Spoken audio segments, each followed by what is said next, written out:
BFM Business. 10h, 12h30, l'émission 100% placement. Intégral placement. Cédric Decoeur, Guillaume Sommerer.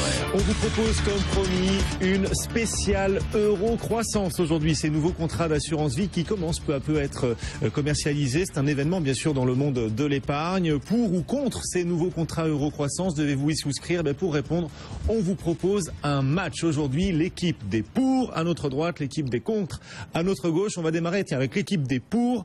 Aujourd'hui, Frédéric Durand-Bazin. Bonjour Frédéric. Bonjour. Magazine Le Particulier. Et Jean-Pierre Corbel. Et bonjour Jean-Pierre. Face à vous, messieurs, l'équipe des contre. Méfiez-vous, ils sont hargneux. On a beaucoup de chance. Les durs, mordants.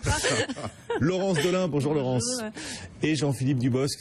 Tout sur mesfinances.com. Bienvenue à tous. Vous allez nous expliquer, l'équipe des contre, pourquoi vous déconseillez aux particuliers d'investir dans ces contrats Euro-Croissance, et l'équipe des pour. Pourquoi vous estimez que ces nouvelles formes d'assurance vie répondent aux besoins des épargnants? Tiens, pourquoi d'ailleurs? Peut-être avant de dire pourquoi, il faudrait peut-être expliquer, peut-être très rapidement en deux mots, ce dont il s'agit. Parce que qu'est-ce qu'un fonds Euro-Croissance? L'Euro-Croissance, c'est un nouveau produit qui est issu des tergiversations et des brainstorming, enfin des remue-ménages du gouvernement et qui date maintenant il y a 2 ans. Donc les premiers sont sortis là en fin d'année dernière, si je ne m'abuse. Il y en a encore un qui est sorti en janvier et il y en aura sans doute un encore en juin avec l'affaire. Aujourd'hui, il y a assez peu de contrats, je crois qu'il y en a 5 ou 6. Donc l'Euro-Croissance, c'est quoi? C'est un peu le goût de la garantie en capital du fonds en euros, mais avec une prise de risque un petit peu supérieure. C'est l'effet Canada Dry. C'est l'effet Canada Dry, exactement. Donc en fait, vous acceptez pendant 8 ans au minimum de perdre la garantie sur le capital, et en contrepartie, on vous promet un peu plus de rendement. D'accord. Donc plus de rendement que dans un fonds euro traditionnel. C'est vrai que les rendements des fonds euro reculent, mais un peu plus de risque, mais une garantie du capital quand même au bout de 8 ans. Minimum. Au bout de 8 ans minimum. Alors, pourquoi êtes-vous pour?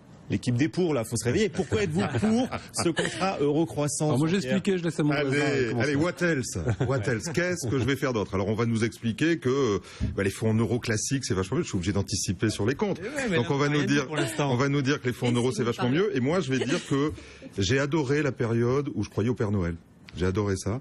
Mais le problème, c'est qu'il n'existe pas. C'était vachement bien. Non, mais c'était vachement bien. Oui, mais vous n'y croyez. Il n'existe pas. Mais vous n'y croyez pas. Moi, j'ai adoré ce moment-là. Et puis, à un moment, ça finit. Puis, on arrive dans la cour de la grande école. Et puis, si on croit encore au Père Noël, on passe pour un imbécile. Alors, qu'est-ce qui se passe, en fait? Les fonds en euros classiques, ça fait un moment que je le dis, ils sont morts. C'est fini. Alors c'est comme la dette grecque, on peut attendre un moment, on peut le rediscuter, mais c'est fini. Sauf qu'il y a des gens qui veulent pas que ce soit fini, et notamment dans la presse, on entend très consumériste, on entend sans arrêt dire, mais il faut les garder, il faut les défendre, etc. Et voilà, on voudrait que ça continue. Alors on se bat à zéro, qui a fait plus 0,10, moins 0,20, machin, tout ça, ça n'a pas de sens sur le long terme. La garantie en capital avec de la liquidité, aujourd'hui au niveau où sont les taux souverains, ça n'est pas possible. Et je défie n'importe qui de m'expliquer le contraire. Donc il faut autre chose. What else? On a inventé l'euro-croissance. C'est pas parfait aujourd'hui, ça démarre, c'est le début. En réalité, ça existe depuis un moment, puisqu'on avait les euros divers.